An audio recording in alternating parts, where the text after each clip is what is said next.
കേരളത്തിലെ CPM-ന് വരും ദിവസങ്ങൾ വളരെ നിർണായകമായിരിക്കും.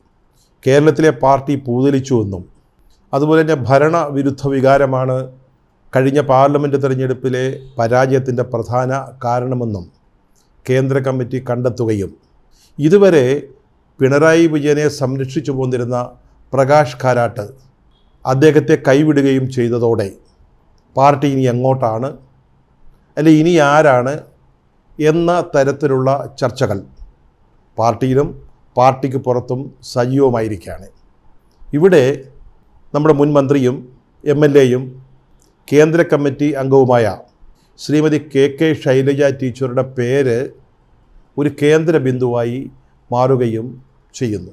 കേന്ദ്ര കമ്മിറ്റിയുടെ തീരുമാനങ്ങളിപ്പോൾ മേഖലാ സമ്മേളനങ്ങളിൽ പാർട്ടി കേന്ദ്ര നേതാക്കൾ വിശദീകരിച്ചുകൊണ്ടിരിക്കുകയാണ്. പോളിറ്റ് ബ്യൂറോ അംഗങ്ങൾ ഇപ്പോൾ കൊച്ചിയിൽ നടന്ന സമ്മേളനത്തിൽ ഇവിടെ ലോക്കൽ സെക്രട്ടറിമാർ മുതൽ മുകളിലോട്ടുള്ള നേതാക്കളാണ് പങ്കെടുക്കുന്നത്. ഈ യോഗത്തിൽ പോളിറ്റ് ബ്യൂറോ അംഗമായ A. വിജയരാഘവൻ അദ്ദേഹമാണ് പറഞ്ഞത് ഈ പാർട്ടി പൂതലിച്ചു എന്ന്. പൂതലിച്ചു എന്നാൽ ദ്രവിച്ച് പൊടിഞ്ഞ് ഇല്ലാതായിക്കൊണ്ടിരിക്കുന്ന ഒരു അവസ്ഥയാണ് അത് സൂചിപ്പിക്കുന്നത്.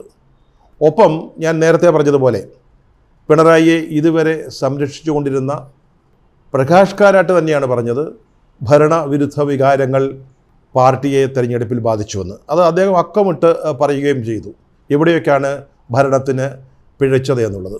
അദ്ദേഹം മറ്റു ചില കാര്യങ്ങളും പറഞ്ഞു.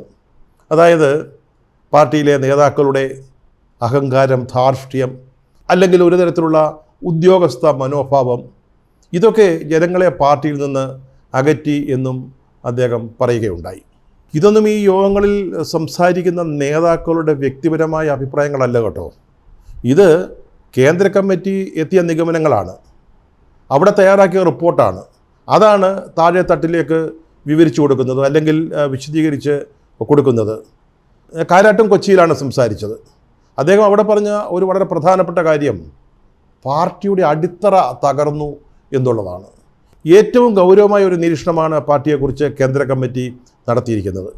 ഒരു രാഷ്ട്രീയ പാർട്ടിയുടെ അടിത്തറ തകർന്നു എന്ന് പറഞ്ഞാൽ ആ പാർട്ടി ഏതാണ്ട് ഇല്ലാതായിക്കൊണ്ടിരിക്കുകയാണ് എന്നാണ് അതിൻ്റെ അർത്ഥം. അദ്ദേഹം പറഞ്ഞ ഒരു ഉപമ വേണമെങ്കിൽ അതിന് ഉപമയെന്ന് പറയാം. അതായത് പാർട്ടിയും പശ്ചിമ ബംഗാളും തമ്മിലുള്ള ദൂരം കുറഞ്ഞിരിക്കുന്നു എന്നാണ്. അതായത് പശ്ചിമ ബംഗാളിൽ CPM-ന് സംഭവിച്ചത് കേരളത്തിൽ ഉണ്ടാവാൻ ഇനി അധിക കാലം വേണ്ടി വരില്ല എന്നാണ് അദ്ദേഹം പറഞ്ഞത്. അദ്ദേഹം മറ്റൊരു കാര്യം കൂടെ പറഞ്ഞു, ജനങ്ങളെ മനസ്സിലാക്കാൻ പാർട്ടിക്ക് കഴിയുന്നില്ല.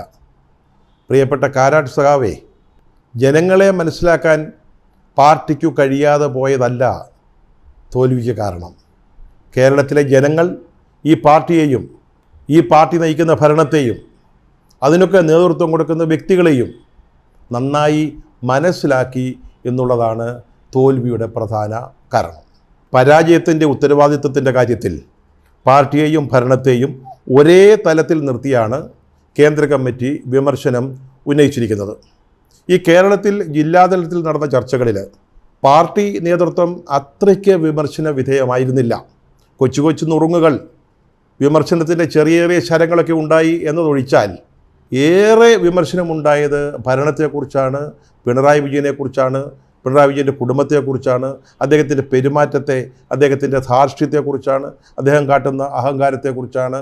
അപ്പോഴൊന്നും പാർട്ടി അങ്ങനെ ഏറെ വിമർശിക്കപ്പെട്ടിരുന്നില്ല. പക്ഷേ ഇപ്പോൾ വിജയരാഘവനിലൂടെ കേന്ദ്ര കമ്മിറ്റി എന്താ പറയുന്നത്? ഈ പാർട്ടി പൂതലിച്ചു പോയി, അത് ദ്രവിച്ചു പോയി. അതിൻ്റെ ഉത്തരവാദിത്വം ആർക്കാ? അത് പിണറായി വിജയൻ്റെ മാത്രം ബാധ്യതയാണോ? അദ്ദേഹത്തിൻ്റെ മാത്രം ഉത്തരവാദിത്വമാണോ? അതിന് പാർട്ടി സെക്രട്ടറിക്ക് കൃത്യമായ ഉത്തരവാദിത്വമില്ലേ? അതുപോലെ തന്നെ കാരാട്ട് സംസാരിക്കുമ്പോൾ കണ്ണൂരിലെ ബോംബ് സ്ഫോടനം, അതുപോലെ തന്നെ വെറ്ററിനറി കോളേജിൽ സിദ്ധാർത്ഥൻ എന്ന് പറയുന്ന കുട്ടിയുടെ മരണം, SFIയുടെ വഴിവിട്ട ചില പ്രവർത്തനങ്ങൾ, ഇതൊക്കെ ചൂണ്ടിക്കാണിക്കുകയുണ്ടായി. ഇതിൻ്റെയൊക്കെ ഉത്തരവാദിത്വം ആർക്കാ? പാർട്ടിക്കില്ലേ? അപ്പോൾ പാർട്ടി സെക്രട്ടറിക്കില്ലേ? അപ്പോൾ പാർട്ടി സെക്രട്ടറിക്കെതിരെയും തിരുത്തൽ നടപടികൾ ആവശ്യമായി വരില്ലേ? ഇനി ഇപ്പോൾ തന്നെ നമ്മുടെ പാർട്ടി സെക്രട്ടറിയുടെ നിയന്ത്രണത്തിലാണോ ഈ പാർട്ടി, അതിൻ്റെ പോഷക സംഘടനകളൊക്കെ പ്രവർത്തിക്കുന്നത്? ഏറ്റവും ഒടുവിൽ കൊയിലാണ്ടിയിൽ നടന്ന ഒരു സംഭവം, അവിടുത്തെ ഗുരുദേവ കോളേജ്, അവിടുത്തെ പ്രിൻസിപ്പളിനെ SFIക്കാർ ഇടിച്ച് ശരിപ്പെടുത്തി, ഷേപ്പ് മാറ്റിക്കളഞ്ഞു. എന്നിട്ട് പറഞ്ഞിരിക്കുന്നത് ഇവൻ ഇനി 2 കാലയിൽ നടന്ന് കോളേജിലെത്താൻ ഞങ്ങൾ സമ്മതിക്കില്ലെന്നാണ്. അതുപോലെ പ്രിൻസിപ്പലിൻ്റെ നെഞ്ച് തടുപ്പ് കൂട്ടുമെന്നാണ് മറ്റൊരു DYFI നേതാവ് പറയുന്നത്. ഇപ്പോഴും ഈ പാർട്ടി ഈ രീതിയിലാണ്, ഈ സ്റ്റാലിനിസ്റ്റ് ശൈലിയിലാണ് പ്രവർത്തിച്ചുകൊണ്ടിരിക്കുന്നത്. കോഴിക്കോട് നടന്ന ചർച്ചയിൽ സീതാറാം യെച്ചൂരിയാണ് കേന്ദ്ര കമ്മിറ്റി തീരുമാനങ്ങൾ വിശദീകരിച്ചത്. അദ്ദേഹം പറഞ്ഞു, കാരണം കണ്ടെത്തി, തോൽവിയുടെ കാരണങ്ങളൊക്കെ ഞങ്ങൾ മനസ്സിലാക്കി, ഇനി അത് തിരുത്താനുള്ള വഴികൾ ഞങ്ങൾ തേടും, അത് നടപ്പാക്കുമെന്ന് അദ്ദേഹം പറഞ്ഞു. എന്താണ് ഈ തിരുത്തൽ, അല്ലെങ്കിൽ എങ്ങനെയാണ് തിരുത്തുക എന്ന് നമുക്കറിഞ്ഞുകൂടാം. പക്ഷേ ഒരു ചോദ്യം മുന്നോട്ട് വയ്ക്കാനുള്ളത്, പൂതലിച്ചു പോയ ഒരു പാർട്ടി, അതുപോലെ ജനവിരുദ്ധമായ ഒരു സർക്കാർ, ഇതൊക്കെ നമ്മൾ ശരിപ്പെടുത്താൻ ശ്രമിക്കുമ്പോൾ, അല്ലെങ്കിൽ ഈ പൂതലിച്ച അവസ്ഥയിൽ നിന്ന് അതിനെ നമ്മൾ മാറ്റിക്കൊണ്ടുവരാൻ ശ്രമിക്കുമ്പോൾ, പിണറായി വിജയനെയും MV ഗോവിന്ദനെയും നിലനിർത്തിക്കൊണ്ടുള്ള തിരുത്തൽ കൊണ്ട് അത് സാധ്യമാകുമോ എന്നൊരു ചോദ്യം ഉയരുകയാണ്. ഈ വിമർശനങ്ങളുടെയോ നിരീക്ഷണങ്ങളുടെയോ അടിസ്ഥാനത്തിൽ പിണറായി വിജയൻ മുഖ്യമന്ത്രി സ്ഥാനത്തു നിന്ന് മാറുമെന്ന് ഞാൻ കരുതുന്നില്ല. ഇനി അദ്ദേഹം മാറുന്നു എന്ന് വിചാരിക്കുക, ആരായിരിക്കും അദ്ദേഹത്തിന് ശേഷം?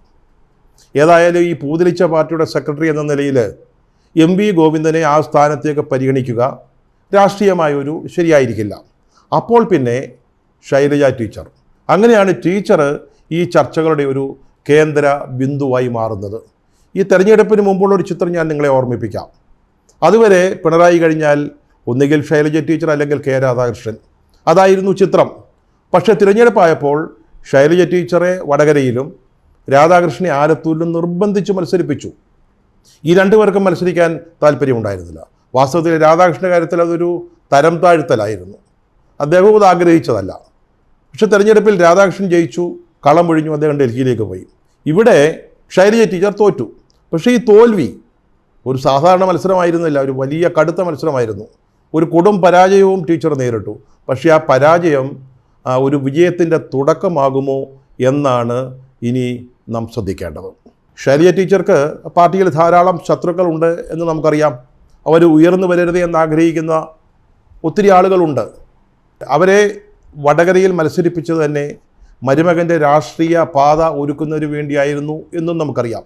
പക്ഷേ കേരളത്തിലെ ജനങ്ങൾ ഇഷ്ടപ്പെടുന്ന എന്തോ ഒന്ന് ശൈലജ ടീച്ചർക്കുണ്ട്. അവരുടെ ഈ പ്രതിച്ഛായ ഊതി വീർപ്പിച്ചതാണെന്ന് പറയുന്ന പാർട്ടി പ്രവർത്തകരും പുറത്തുള്ളവരുമുണ്ട്. അതെന്തുമാവട്ടെ, പക്ഷേ ഇനി കേരളത്തെ നയിക്കാൻ CPMൽ നിന്ന് പറ്റിയ ഒരാൾ ടീച്ചറാണ് എന്ന് വിശ്വസിക്കുന്ന ധാരാളം പേര് ആ പാർട്ടിയിലുണ്ട്. ഇപ്പോൾ P ജയരാജൻ പറഞ്ഞൊരു കാര്യം വളരെ രസകരമായൊരു കാര്യമാണ്.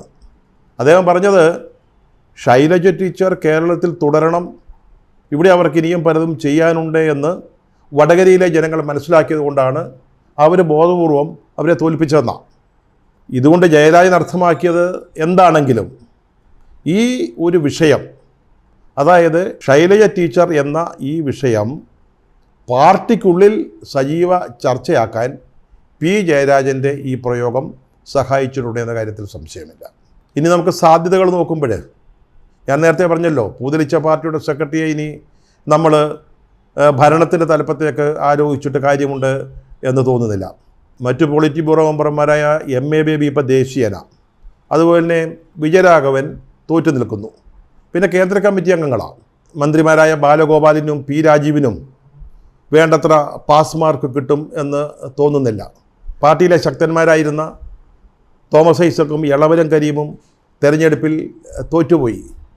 ഇപ്പോൾ നമ്മുടെ G സുധാകരൻ, അതുപോലെ തന്നെ AK ബാലൻ, ഇവരൊന്നും സാധ്യതാ പട്ടികയിൽ വരുന്നവരല്ല.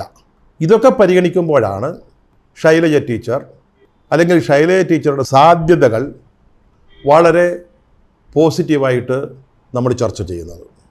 പിണറായി മുഖ്യമന്ത്രി സ്ഥാനത്തു നിന്ന് മാറാനുള്ള സാധ്യത തുലവും കുറവാണെന്ന് ഞാൻ നേരത്തെ പറഞ്ഞു. ഇനി ഒരു മന്ത്രിസഭ പുനഃസംഘടനയായാലോ? ആവശ്യമില്ലാത്ത ധാരാളം പേര് ഈ മന്ത്രിസഭയിലുണ്ട്. പക്ഷേ പിണറായി വിജയൻ അതിനോട് ഒട്ടും താല്പര്യമില്ലെന്നാണ് മനസ്സിലാക്കുന്നത്.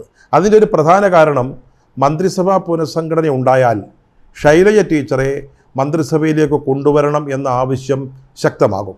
മറ്റൊന്ന് റിയാസാണ്. ഈ ജില്ലാ തലത്തിൽ നടന്ന പല ചർച്ചകളിലും പിണറായി വിജയൻ മകളുടെ സാമ്പത്തിക ഭദ്രതയും മരുമകൻ്റെ രാഷ്ട്രീയ ഭാവിയും ഉറപ്പാക്കുന്നതിന് വഴിവിട്ട് പ്രവർത്തിച്ചു എന്നൊരു ആക്ഷേപം ഉണ്ടായിട്ടുണ്ട്. അങ്ങനെ പലരെയും പോലെ റിയാസും വിമർശന വിധേയനായിട്ട് പാർട്ടിയിൽ നിൽക്കുകയാണ്. ഇപ്പോൾ പാർട്ടി തിരുത്തലിനെ കുറിച്ച് ആലോചിക്കുകയാണ്. ഈ തിരുത്തൽ എന്ന് പറയുന്നത് ജനങ്ങൾക്കും പാർട്ടി പ്രവർത്തകർക്കും ബോധ്യമാകുന്ന തരത്തിലുള്ള തിരുത്തലുകളാണ് ഉണ്ടാവേണ്ടത്. അപ്പോൾ ആ സാഹചര്യത്തിൽ ഒരു മന്ത്രിസഭാ പുനഃസംഘടന ഉണ്ടായാൽ റിയാസിനെയും മാറ്റുന്ന കാര്യം ആലോചിക്കണമെന്ന ആവശ്യം പാർട്ടിയിൽ ഉണ്ടാവാനുള്ള ഒരു സാധ്യതയുണ്ട്.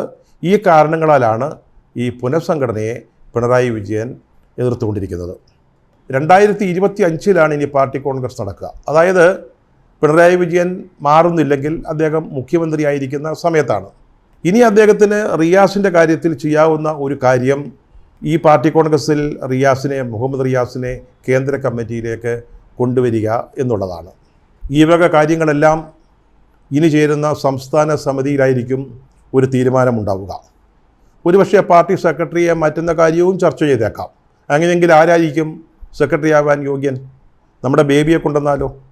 നമ്മൾ നേരത്തെ പറഞ്ഞ പോലെ ദേശീയനായിട്ട് നടക്കുകയാണ്. അടുത്ത പാർട്ടി ജനറൽ സെക്രട്ടറി അദ്ദേഹമായിരിക്കുമെന്ന് വിചാരിക്കുന്നവരും കരുതുന്നവരും ധാരാളം പേരുണ്ട്.